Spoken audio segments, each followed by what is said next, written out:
بسم اللہ الرحمن الرحیم۔ گمنام ہیرو کے معزز ناظرین السلام علیکم۔ آئیے چلتے ہیں کہانی کی طرف۔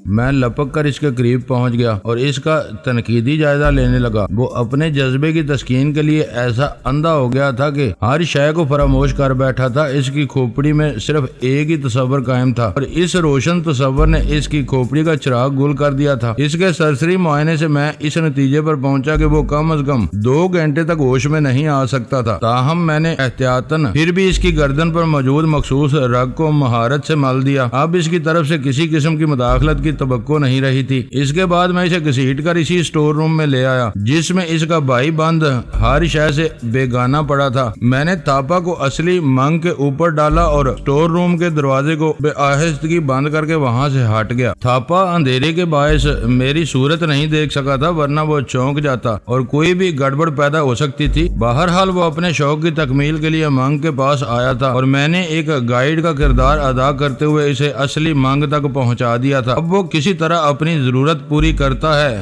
اس سے مجھے کوئی غرض نہیں تھی۔ میں بڑے اعتماد سے بنگلے کے عقبی لان پر پہرا دینے لگا۔ 5 منٹ بعد میں نے بنگلے کا مین گیٹ کھلنے کی آواز سنی۔ میرے کان کھڑے ہو گئے۔ گیٹ کھلنے کا ایک ہی مطلب تھا کہ کوئی گاڑی یا تو اندر آ رہی تھی یا پھر باہر جا رہی تھی۔ اس وقت معزز اسرائیلی مہمانوں کا بڑی شدت سے انتظار ہو رہا تھا، لہذا اس بات کے امکان زیادہ روشن تھے کہ کوئی گاڑی آ ہی رہی ہے۔ میں ایک دیوار کی اوٹ سے اوٹ لے کر گیٹ کو دیکھنے لگا۔ میں جہاں کھڑا تھا وہاں مجھے کوئی دیکھ نہیں سکتا تھا، جبکہ میں بیرونی گیٹ کا منظر بڑی وضاحت سے دیکھ سکتا تھا۔ گیٹ پوری طرح کھل چکا تو میرے دھڑکتے دل کے ساتھ وہاں کسی گاڑی کی آمد کا انتظار کرنے لگا۔ مجھے اس سلسلے میں کوئی لمبا چوڑا انتظار نہیں کرنا پڑا۔ چوکیدار نے اگر گیٹ کھولا تھا تو کسی گاڑی کو دیکھ کر ہی یہ حرکت فرمائی تھی۔ اگلے ہی لمحے یکے بعد دیگرے 2 عالی شان گاڑیاں گیٹ میں سے بنگلے کے اندر داخل ہو گئیں۔ ان گاڑیوں کے آب و تاب اور لمبائی چوڑائی کو دیکھ کر ایک لمحے میں یہ فیصلہ سنایا جا سکتا تھا کہ ان میں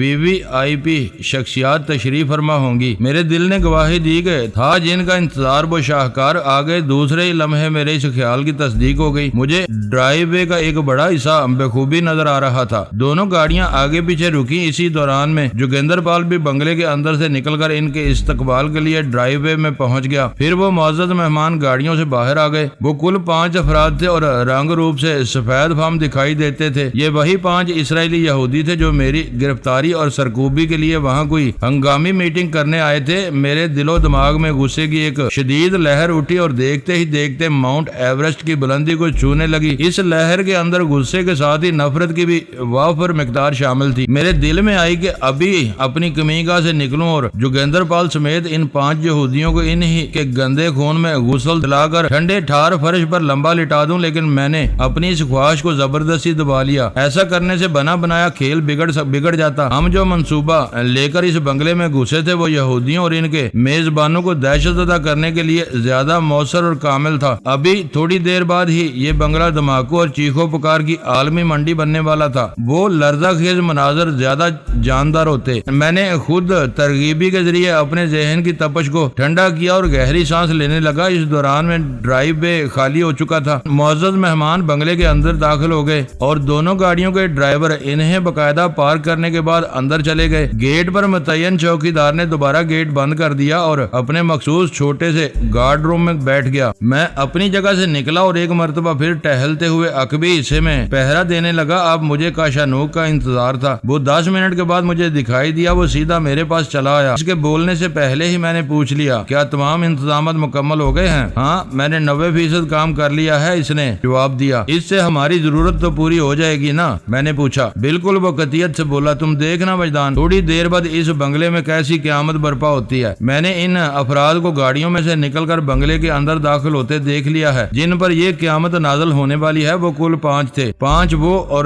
2 ان کے ڈرائیور۔ کاشانوک تصحیح کرتے ہوئے بولا، بہت مزہ آئے گا وجدان، جب یہ تمام لوگ زندگی کی تلاش میں دوڑتے ہوئے اندر سے نمودار ہوں گے تو۔ لیکن بنگلے کے بیرونی حصے میں موت اپنے خوفناک جبڑے کھولے ان کی راہ دیکھ رہی ہوگی۔ وہ لمحے بھر کو متوقف ہوا، پھر اضافہ کرتے ہوئے بولا، میں اب اسی وقت تمہارے پاس آؤں گا جب دھماکے آغاز ہونے میں چند سیکنڈ رہ جائیں گے۔ اب تم فیصلہ کر لو کہ تمہیں کون سے محاذ کو سنبھالنا ہے، بنگلے کا عقبی حصہ یا سامنے والا حصہ۔ میں نے کہا اس بات کے امکان برابر ہیں کہ وہ لوگ بنگلے سامنے والے حصے میں سے نمودار ہوں گے یا عقبی حصے سے۔ ہم جگہ کو بانٹنے کے بجائے شکاروں کو تقسیم کر لیتے ہیں۔ کیا مطلب ہے؟ کاشانوک نے حیرت سے میری طرف دیکھا۔ میں نے کہا تم بنگلے کے اندر چوکنا رہو، میں ادھر باہر ہوشیار رہتا ہوں۔ میں نے اپنے شکار مارک کر لیے، یعنی 5 اسرائیلی معزز یہودی۔ یہ مجھے جدھر سے بھی آتے یا جاتے دکھائی دیں گے میں انہیں روسٹ کر کے رکھ دوں گا۔ میں نے دانت پیستے ہوئے تھوڑا توقف کیا، پھر کہا باقی تمام دشمن تمہارے شکار ہیں، بولو منظور ہے؟ منظور ہے، وہ میرے ہاتھ پر ہاتھ رکھتے ہوئے بولا، پرعزم لہجے میں بولا، لیکن فائرنگ والی کارروائی ہم ان کے افراتفری میں مبتلا ہونے کے بعد شروع کریں گے۔ اوکے ڈن، میں نے ٹھوس لہجے میں کہا۔ ٹھیک ہے، میں اب چلتا ہوں۔ وہ جانے کے لیے مڑا، پھر معنی خیز انداز میں پوچھ بیٹھا، وجدان تم نے تھاپا کو شاہکار تصاویر دکھا دی ہیں، کوئی ایسی ویسی دکھائی ہیں؟ میں نے بھی تفریح لینے والے انداز میں کہا۔ وہ ان فن پاروں کی تاب نہیں لا سکا اور ادھر اپنے ساتھی منگ کے پاس بے ہوش و حواس پڑا ہے۔ وہ معنی خیز انداز میں سر ہلاتے ہوئے وہاں سے رخصت ہو گیا۔ میں آنے والے سنگین اور سنسنی خیز لمحات کا تصور کر کے محظوظ ہونے لگا۔ انسانوں کو لاشوں میں بدلتے دیکھنا کوئی خوش کن نظارہ نہیں ہوتا، لیکن ربی اور اس کے درندہ صفت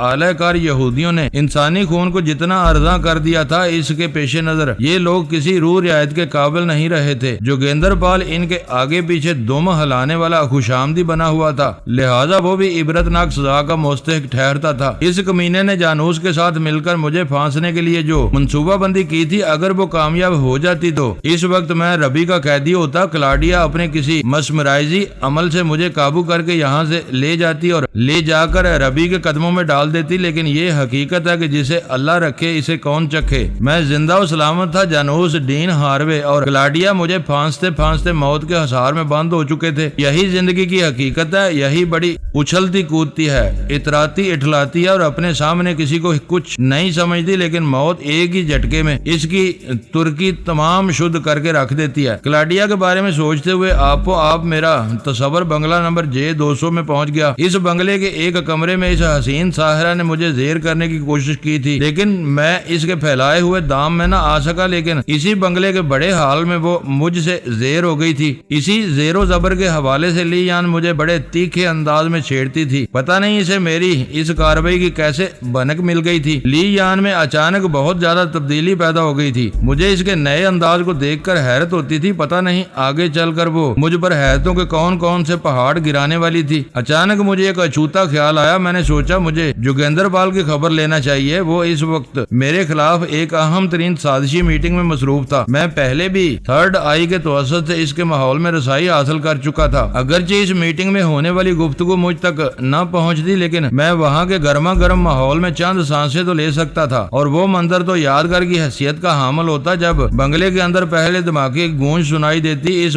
دہشت ناک آواز پر ان 6 افراد کا کیا رد عمل ہوتا، یہ ان کے چہروں کو جھانک کر ہی دیکھا جا سکتا تھا۔ میں نے ایک محفوظ دیوار کے ساتھ ٹیک لگا کر آنکھیں بند کر لی۔ تیسری آنکھ کے سامنے میں نے جیسے ہی جوگیندر پال کے خدو خال کو ابھارا، مجھے ایک جھٹکا سا لگا۔ میں نے گھبرا کر آنکھیں کھول دی۔ وہ جھٹکا دراصل اس خوفناک دھماکے کے سبب تھا جو عین اسی لمحے بنگلے کے اندر ہوا تھا۔ میں تھرڈ آئی کے استعمال کو یکسر ترک کر کے اپنی جگہ پر حاضر ہو گیا۔ اب کوئی لمحہ جاتا تھا کہ میرے شکار وحشت زدہ بھیڑ بکریوں کے مانند بنگلے سے باہر نکلنے والے تھے۔ میں ہر مصلحت کو بلائے طاق رکھ کر بنگلے کے سامنے والے حصے کی جانب دوڑ گیا۔ زیادہ امکان اسی بات کا تھا کہ میرے مطلوبہ شکار اسی طرف ابھریں گے۔ انہیں غروب کرنے کے لیے مجھے وہاں موجود ہونا چاہیے تھا۔ جتنی دیر میں اپنے مطلوبہ حصے میں پہنچتا، یکے بعد دیگرے 2 اور لرزہ خیز دھماکے ہوئے۔ اس کے ساتھ ہی انسانی چیخیں بھی فضا میں بلند ہوئیں۔ پھر میں نے افراتفری کے عالم میں چٹی چمڑی والے اسرائیلیوں کو بنگلے سے باہر نکلتے ہوئے دیکھا۔ اس سے پہلے کہ میں اپنی گن کو خوفناک برسٹ کے لیے زحمت دیتا، بنگلے کا گیٹ کھل گیا اور کھلے ہوئے گیٹ میں سے مجھے ایک ٹیکسی بنگلے کے سامنے رکتی ہوئی نظر آئی۔ میں نے پلک جھپکتے میں اس ٹیکسی کو پہچان لیا۔ وہ کاشانوک والی ٹیکسی تھی اور ٹیکسی کی ڈرائیونگ سیٹ پر لی یان بھی موجود تھی۔ میں اس منظر کو دیکھ کر الجھ گیا۔ لی یان کو تو ہمارے بلاوے پر ادھر آنا تھا، پھر وہ وقت سے پہلے کیسے وہاں پہنچ گئی؟ میں نے اسی ادھیڑ بن میں ایک سیکنڈ ضائع کیا۔ اگلے ہی لمحے کاشانوک کی چیختی ہوئی آواز میری سماعت سے ٹکرائی، وجدان پلٹ کر دیکھو ورنہ بازی پلٹ جائے گی۔ کاشانوک کی چیخ سے مشابہ تنبیہ پکار میں بلا کی قوت شامل تھی۔ میں نے ایک جھٹکے سے پلٹ کر کر دیکھا اس نے بالکل درست کہا تھا، واقعی اگر مجھے ایک لمحے کی تاخیر بھی ہو جاتی تو یہ بازی پلٹ گئی تھی، پھر میں اپنی داستان سنانے کے لیے آج زندہ نہ ہوتا۔ وہ انسانوں کا ایک پورا گروہ تھا، میرے ہاتھوں سے بجلی ایسی صورت دکھائی، وہ بڑے دہشت زدہ انداز میں اندر سے باہر نکلے تھے۔ میری گن نے جی جان سے ان کا استقبال کیا، میرے ہاتھوں کی مکان کی حرکت نے ان کے سامنے موت کا دانہ کھول دیا۔ اگلے ہی لمحے بنگلے کی فضا ان کی دردناک چیخوں سے گونج اٹھی۔ اسی لمحے دوسری جانب سے کاشانوگ نے بھی محاذ کھول دیا، دو طرفہ فائرنگ نے انہیں بھون کر رکھ دیا۔ میں نے لگ بھگ 10 افراد کو موت کی سوگات وصول کرتے اور زمین بوس ہوتے ہوئے دیکھا۔ ان کی فلک شگاف چیخوں اور خوفناک فائرنگ کے پس منظر میں ڈائنامائٹ اور ٹائم بم وغیرہ بھی اپنی کارکردگی دکھانے میں پیش تھے۔ میں نے پہلی نظر میں جب انہیں بنگلے کے اندرونی حصے سے نمودار ہوتے دیکھا تھا تو ان کی تعداد پر توجہ نہیں دے سکا تھا، لیکن اب وہ اور ان کی عبرتناک موت کا لرزہ خیز منظر میری نگاہ کا احاطہ کیے ہوئے تھا۔ اس شیطانی ٹولے میں 5 اسرائیلیوں کے علاوہ ان کے ڈرائیورز جوگیندر پال اور اس کے ملازمین سب بھی شامل تھے۔ جوگیندر پال اور اس کے ملازموں نے معزز مہمانوں کو روکے رکھا تھا، اور جس لمحے کاشانوگ نے چیخ کر مجھے ان کی طرف متوجہ کیا، وہ اپنی گند سے مجھے نشانہ بنانے والے تھے۔ میری گن کی آٹومیٹک جنبش نے انہیں ٹریگر دبانے کا موقع نہیں دیا، اور دو طرفہ ہلاکت خیز فائرنگ نے پلک جھپکتے میں ان کے اجسام کو چھلنی میں بدل دیا۔ میں نے اور کاشانوگ نے اپنے اپنے شکار مار لیے تھے، لیکن ان کی بدقسمتی کے اتفاق سے وہ ایک ہی جگہ پر جمع ہو گئے تھے، لہذا ہم دونوں کو بیک وقت شکار کھیلنا پڑا۔ جب وہ سب فنا کے گھاٹ اتر چکے تو میں نے ان کی لاشوں کے عقب سے کاشانوگ کو نمودار ہوتے دیکھا۔ وہ ان کا جائزہ لینے کے لیے بڑی تیزی سے اس طرف بڑھ رہا تھا۔ میں لی یان کی جانب مڑ گیا، وہ مجھے کہیں دکھائی نہ دی۔ یہ بات ذہن کو الجھا دینے والی تھی۔ چند لمحے میں نے اسے ٹیکسی سمیت بنگلے کے کھلے ہوئے گیٹ میں سے دیکھا تھا۔ میرے لیے تو یہ بھی حیران کن تھا کہ ان قیامت خیز لمحات میں گیٹ کس نے اور کیوں کر کھولا تھا۔ پھر میرا دھیان مسلح گارڈ کی طرف چلا گیا جو اس بنگلے کی چوکیداری پر مامور تھا۔ ایک محتاط اندازے کے مطابق صرف وہی شخص باقی بچا تھا جو کسی نوعیت کی مزاحمتی کارروائی کی اہلیت رکھتا ہو۔ دیگر 2 گارڈز منگ اور تھاپا بنگلے کے عقبی حصے میں بنے ہوئے ایک چھوٹے سے اسٹور روم میں دنیا و مافیا سے بے خبر پڑے تھے۔ ان کی اس بے خبری میں میرا اور کاشانوگ کا ہاتھ تھا۔ میں لپک کر گارڈ روم کے قریب پہنچ گیا۔ گارڈ روم خالی تھا۔ کھلے ہوئے گیٹ کے باہر کاشانوگ والی ٹیکسی اب بھی نظر آ رہی تھی، لیکن وہ لی یان کے وجود سے خالی تھی۔ میں گارڈ اور لی یان کی تلاش میں ادھر ادھر نگاہ دوڑا ہی رہا تھا کہ گیٹ کے باہر ایک ہیوی جیپ آ کر رکی۔ میں اچک کر ایک اوٹ میں ہو گیا۔ یہ اوٹ گارڈ روم کے ایک دیوار کے طفیل تھی۔ میں نہیں جانتا تھا اس جیپ میں کتنے افراد ہوں گے، لیکن یہ بات یقینی تھی کہ ان کا تعلق ہمارے دشمنوں سے ہوگا۔ بنگلہ نمبر 820 میں جو کچھ پیش آیا تھا، ان حالات میں وہاں پہنچنے والے جوگیندر پال اور اس کے اسرائیلی مہمانوں کے خیر خواہ ہی ہو سکتے تھے۔ جیپ کے دروازے دھڑا دھڑ کھلنے اور بند ہونے کی آوازیں ابھری۔ انہوں نے جیپ کو بنگلے کے اندر لانے کی کوشش نہیں کی۔ اس سے ظاہر ہوتا تھا کہ وہ لوگ انتہائی ایمرجنسی میں وہاں پہنچے تھے۔ اس کے ساتھ ہی یہ بات بھی پایا ثبوت کو پہنچ گئی کہ بنگلے کا گیٹ ان جیپ والوں کے لیے نہیں کھولا گیا تھا۔ فوری طور پر گیٹ کے بارے میں میرا ذہن یہی اندازہ لگا پایا تھا کہ اس کے کھولنے میں گارڈ کے سوا کسی اور کا ہاتھ نہیں ہو سکتا۔ عین ممکن ہے جب خوفناک دھماکوں نے بنگلے کے اندر قیامت صغریٰ برپا کی ہو تو جوگیندر پال نے انٹرکام پر چوکیدار کو حکم دیا ہو کہ وہ بنگلے کا گیٹ کھول دے تاکہ انہیں وہاں سے فرار ہونے میں کسی دشواری کا سامنا نہ ہو۔ وہ لوگ جس افراتفری کی کیفیت میں بنگلے کے اندرونی حصے سے برآمد ہوئے تھے، اس سے تو یہی لگتا تھا وہ پہلی فرصت میں بنگلے کو چھوڑنا چاہیں گے۔ وہ بنگلہ جس کے در و دیوار ایک ہلاکت خیز زلزلے کی لپیٹ میں تھے، اگر وہ لوگ بنگلے سے لپٹے رہتے تو ان کے لیے عظیم و شان مدفن ثابت ہوتا، اور ایسا تو ہو چکا تھا۔ موت سے فرار دراصل زندگی سے فرار ہے۔ جو لوگ موت سے پیچھا چھڑانے کی کوشش کرتے ہیں وہ در حقیقت اسے اپنے پیچھے لگا لیتے ہیں۔ اس طرح وہ زندگی ہار جاتے ہیں۔ موت کی آنکھوں میں آنکھیں ڈال کر ہی زندہ رہنا بہادری ہے۔ وہ 10 افراد زندگی بچانے کے لیے بے دریغ بنگلے سے نکلے، لیکن موت نے انہیں ایسا دبوچا کہ زندگی سے باہر نکال دیا۔ مجھے سب سے زیادہ تشویش لی یان کی طرف سے تھی۔ میں نہیں جانتا تھا وہ ٹیکسی سے نکلنے کے بعد بنگلے کے اندر داخل ہوئی تھی یا باہر ہی کہیں محفوظ جگہ پر موجود تھی۔ ان تمام تر خیالات کے ساتھ ہی میری سماعت جیپ اور جیپ میں سے برآمد ہونے والوں پر لگی ہوئی تھی۔ میں اس وقت جس آڑ میں کھڑا تھا وہاں سے گیٹ کے باہر کا منظر دکھائی نہیں دیتا تھا۔ میں ان کے اندر پہنچنے تک انتظار کرنے پر مجبور مجبور تھا اور اس سلسلے میں مجھے کوئی لمبا چوڑا انتظار نہیں کرنا پڑا۔ اگلے ہی لمحے 4 گن بردار محتاط انداز میں بنگلے کے اندر داخل ہو گئے۔ ان کی پشت میری جانب تھی، تاہم وہ جلد ہی میری نگاہ میں آ گئے۔ مجھے 100% یقین تھا کہ انہوں نے مجھے نہیں دیکھا ہوگا، ورنہ پہلے وہ میری خبر لیتے، پھر بنگلے والوں کی خیریت پوچھنے کے لیے آگے بڑھتے۔ وہ رات کا وقت تھا اور مجھے اس آڑ میں اچھی خاصی تاریکی میسر تھی۔ میں گارڈ روم کی دیوار کے ساتھ ساتھ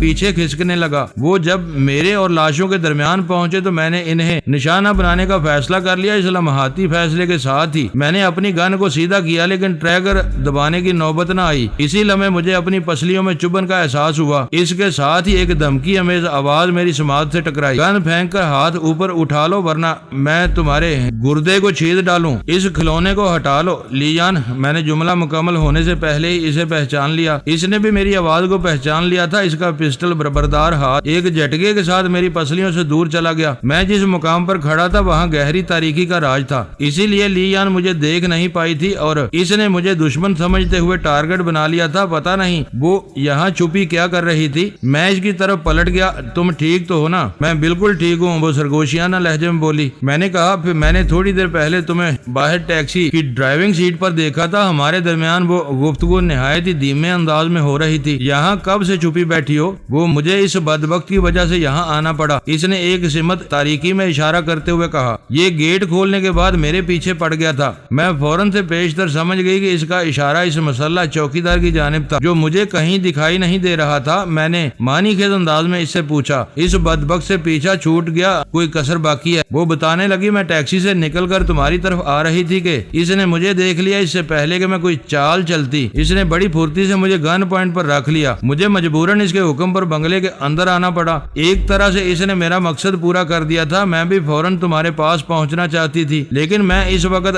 گارڈ کی گن کے نشانے پر تھی۔ پھر جب بنگلہ تڑا تڑ فائرنگ سے گونج اٹھا تو مجھے گارڈ سے دو ہاتھ کرنے کا موقع مل گیا۔ وہ لمحہ بھر کو سانس لینے کے لیے متوقف ہوئی، پھر بات کو پورا کرتے ہوئے بولی، اب شاید یہ کبھی اٹھنا نہیں سکے گا۔ لیان نے یقیناً یہ کارروائی اس وقت کی تھی جب میں گولیوں کی بچھار میں جوگندر پال اور اس کے آقاؤں کو بھوننے میں مصروف تھا۔ لیان کی اچانک اور غیر متوقع آمد کے حوالے سے میرے ذہن میں ایک خار سا کھٹک رہا تھا۔ میں نے اس سے پوچھا، تمہیں تو ہمارے بلانے پر اس طرف آنا تھا؟ پھر میرا جملہ ادھورا رہ گیا۔ اسی لمحے بنگلہ ایک قیامت خیز دھماکے سے لرز اٹھا۔ یہ دھماکہ پہلے ہونے والے دھماکوں سے زیادہ خوفناک تھا۔ لیان نے اصراری انداز میں مجھے دبوچ لیا۔ وہ کوئی بزدل لڑکی نہیں تھی، لیکن اس دلدوز دھماکے نے اسے دہلا کر رکھ دیا۔ میں نے بڑی حفاظت سے اسے تھام لیا۔ اس سماج شکن دھماکے نے مجھے بھی ایک لمحے کے لیے لرزا دیا تھا۔ مجھے یوں محسوس ہوا جیسے سننے کی صلاحیت سے تو گیا، کانوں میں بڑی وحشتناک شائیں شائیں ہونے لگی۔ رد عمل کے طور پر میں نے لیان کو اپنے ساتھ بھینچ لیا۔ وہ تو پہلے ہی میرے اندر گھسی چلی آ رہی تھی۔ ہم اس وقت یک جان دو قلب کی عملی تفسیر پیش کر رہے تھے۔ ہمارے دل دھڑک رہے تھے، لیکن اس دھڑکن کو ہم ایک دوسرے کے وجود کی مخصوص جنبشوں سے محسوس کر رہے تھے۔ سماعت قدرے بحال ہوئی تو اس قیامتی دھماکے کے خوفناک نتائج گڑگڑاہٹ کی صورت میں ہمارے کانوں تک پہنچنے لگے۔ وہ کسی پہاڑ کے منہدم ہونے کی ہیبت ناک آواز تھی۔ یقیناً اس بلاسٹنگ نے بنگلے کی عمارت کو گھٹنے ٹیکنے اور زمین بوس ہونے پر مجبور کر دیا تھا۔ میں کاشانوک کے لیے خاصا فکر مند تھا۔ میں نے آخری مرتبہ اسے درجن بھر افراد کی لاشوں کی طرف بڑھتے ہوئے دیکھا تھا۔ اس کے بعد مجھے کوئی ایسا زاویہ میسر نہ آ سکا کہ میں اسے دیکھ سکتا۔ میں اس کے بارے میں سوچ ہی رہا تھا کہ بنگلے کی ماتمی فضا میں خوفناک فائرنگ کی آواز گونج اٹھی۔ میں نے خود کو لیان سے جدا کرنے کی کوشش کرتے ہوئے کہا، مجھے کاشانوک کی طرف جانا ہوگا۔ وہ 4 کے مقابلے میں اس وقت اکیلا ہے۔ وہ کون 4؟ وہ چونکے ہوئے لہجے مستفر ہوئی۔ کیا تم لوگوں نے بنگلے میں موجود دشمنوں کا صفایا نہیں کیا؟ میں نے کہا، جو یہاں موجود تھے انہیں تو آن جہانی کر دیا گیا ہے، لیکن یہ 4 ابھی ابھی جیپ میں یہاں پہنچے ہیں۔ میں انہیں بھوننے ہی والا تھا کہ تم نے میری پسلیوں سے اپنا ننھا سا پستول ٹکا دیا۔ وہ متاسفانہ انداز میں بولی، باہر کوئی گاڑی رکنے کی آواز تو میں نے بھی سنی تھی، لیکن میں یہ نہ جان سکی کہ وہ کوئی جیپ ہے اور اس میں سوار ہو کر مزید 4 دشمن یہاں پہنچ گئے ہیں۔ وہ ایک لمحے کو ایسے انداز میں رکی جیسے اچانک اسے کوئی اہم بات یاد آ گئی ہو، پھر تھر تھراتے ہوئے لہجے میں بولی، کہیں یہ وہی جیپ تو نہیں؟ میں لیان سے یہ نہ پوچھ سکا وہ کون سی جیپ کا ذکر کر رہی تھی، کیونکہ اسی لمحے ایک مرتبہ پھر فائرنگ کی خوفناک صدائیں سنائی دی تھی۔ اس کے ساتھ ہی درد میں ڈوبی ہوئی انسانی چیخیں بھی بلند ہوئی تھی۔ میں نے لیان کا شانہ تھپتھپاتے ہوئے کہا، تم یہیں ٹھہرو، میں کاشانوک کی خبر لے کر آتا ہوں۔ میں بھی تمہارے ساتھ جاؤں گی۔ وہ ایک دم تن کر کھڑی ہو گئی۔ میں نے سمجھانے والے انداز انداز میں کہا وہاں بہت خطرہ ہے لیان، ضد نہ کرو۔ کیا یہ خطرہ صرف میرے لیے ہے، تمہارے لیے نہیں؟ وہ میرے بازو کو مضبوطی سے تھام کر بولی۔ میں نے ایک گہری سانس خارج کی اور شکست خوردہ انداز میں کہا ٹھیک ہے آؤ۔ عورت بڑی دلچسپ پہیلی ہے جس سے ایک مرتبہ زیر ہو جائے زندگی بھر زیر بن کر اس پر چھائے رہنے کی کوشش کرتی ہے۔ ہم تاریک اوٹ سے باہر نکلے تو ایک وحشت ناک منظر نے ہمارا استقبال کیا۔ بنگلے کی عمارت کسی کھنڈر کا نمونہ پیش کر رہی تھی۔ رات کی تاریکی نے اس وحشت میں سراسیم کی اور قنوتیت بھی بھر دی تھی۔ کاشانوک مجھے کہیں دکھائی نہ دیا تو میری پریشانی دو چند ہو گئی۔ میرے ذہن میں اس تشویشناک سوال نے سر ابھارا کہیں وہ بھی عمارت کے ملبے تو نہیں۔ میں اس سے آگے نہ سوچ سکا۔ کاشانوک کی موت کا تصور میرے بس میں نہیں تھا۔ میں دل سے اس کی زندگی کا خواہاں تھا۔ اس سے ملاقات ہوئے ابھی ایک آدھ دن ہی ہوا تھا، لیکن اس مختصر سی مدت میں وہ مجھے اپنا سا لگنے لگا تھا اور اپنوں کی موت کے بارے میں سوچنا کوئی آسان کام نہیں۔ ہم دونوں نے بڑی سرعت سے عمارت کا سامنے والا حصہ دور ہی دور رہتے ہوئے دیکھ ڈالا۔ عمارت کے بچ رہنے والے حصے میں داخل ہونے کا تو سوال ہی پیدا نہیں ہوتا تھا۔ کاشانوک ہمیں کہیں نظر نہ آیا اور نہ ہی ان چار افراد میں سے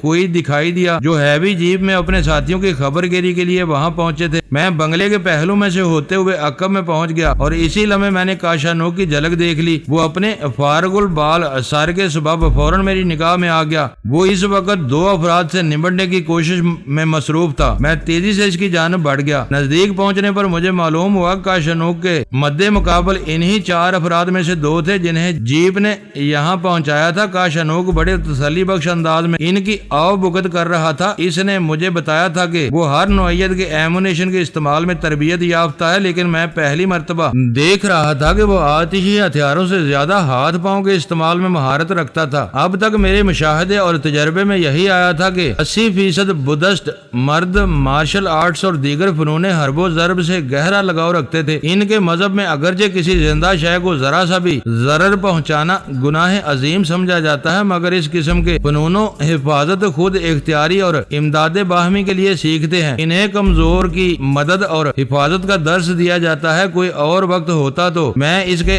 مارشل آرٹ کا مظاہرہ ضرور دیکھتا، لیکن ان سنگین لمحات میں اس تفریح کی گنجائش نہیں تھی۔ میں نے آگے بڑھ کر اس کا ہاتھ بٹایا اور آئندہ چند سیکنڈ میں وہ دونوں افراد زمین چاٹ کر سکون کی نیند سو چکے تھے۔ اس کام سے فارغ ہونے کے بعد میں نے کاشانوک سے پوچھا میری گنتی کے مطابق 4 افراد باہر سے اس بنگلے میں داخل ہوئے تھے، باقی 2 کا کیا ہوا؟ یہ ادھر اور ادھر برابر ہو گئے۔ کاشانوک نے اپنے ہاتھ کو ایسے جنبش دی جیسے اس نے انصاف کی ترازو اٹھا رکھی ہو۔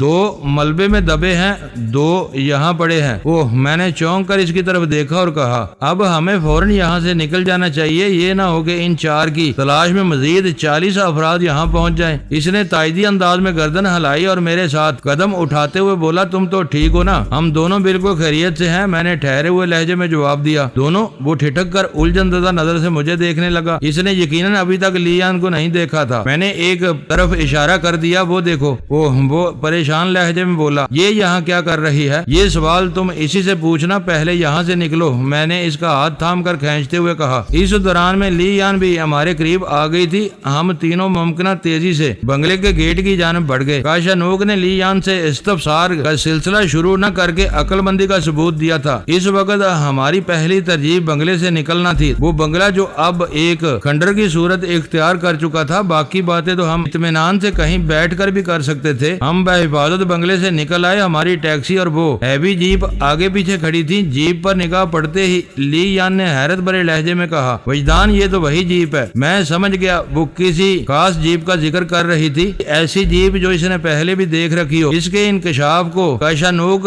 سن نہیں سکا تھا کیونکہ اس دوران میں وہ ٹیکسی کے قریب پہنچ چکا تھا، پھر اس کی آواز بھی خاصی دھیمی تھی۔ یہ ایسا موقع نہیں تھا کہ گاڑی کے حوالے سے میں وہیں اس کا انٹرویو شروع کر دیتا۔ میں نے ہاتھ سے ہاتھ تھام کر اسے ٹیکسی کی جانب کھینچ لیا۔ اگلے ہی لمحے ہم نے اس جیپ اور اس کے 4 سواروں پر لعنت بھیجی اور ٹیکسی میں بیٹھ کر وہاں سے روانہ ہو گئے۔ پتہ نہیں اس جیپ نے